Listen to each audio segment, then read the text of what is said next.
பூண்டி மாதாவின் பிறப்பு பெருவிழா தேர்பவனி செப்டம்பர் 8 இரவு நடைபெறுகிறது. அனைவரும் வருக, மாதாவின் அருளாசி பெறுக. பிரதமர் மோடியின்பால் தான் மிகவும் வருத்தப்படுவதாக அமெரிக்க அதிபர் ட்ரம்ப் தெரிவித்துள்ளார்.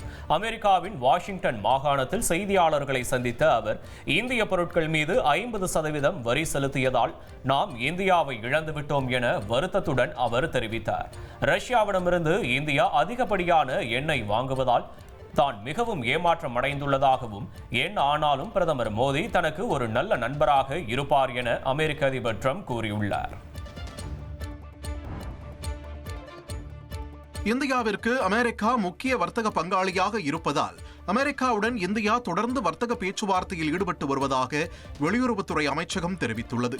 மேலும் இந்தியா, அமெரிக்கா, ஜப்பான், ஆஸ்திரேலியா நாடுகள் அடங்கிய குவாட் உச்சி மாநாடு நவம்பர் மாதம் இந்தியாவில் நடைபெறவுள்ள நிலையில் குவாட் மாநாட்டை பல விஷயங்களில் பகிரப்பட்ட நலன்களை இரு நாடுகளும் விவாதிப்பதற்கான ஒரு மதிப்புமிக்க மன்றமாக தாங்கள் பார்ப்பதாக வெளியுறவுத்துறை செய்தி தொடர்பாளர் ரந்தீர் ஜெய்ஸ்வால் தெரிவித்துள்ளார். பூலோகம் போற்றும் பூண்டி மாதாவின் பிறப்பு பெருவிழா தேர்பவனி செப்டம்பர் 8 இரவு நடைபெறுகிறது. அனைவரும் வருக, மாதாவின் அருளாசி பெறுக.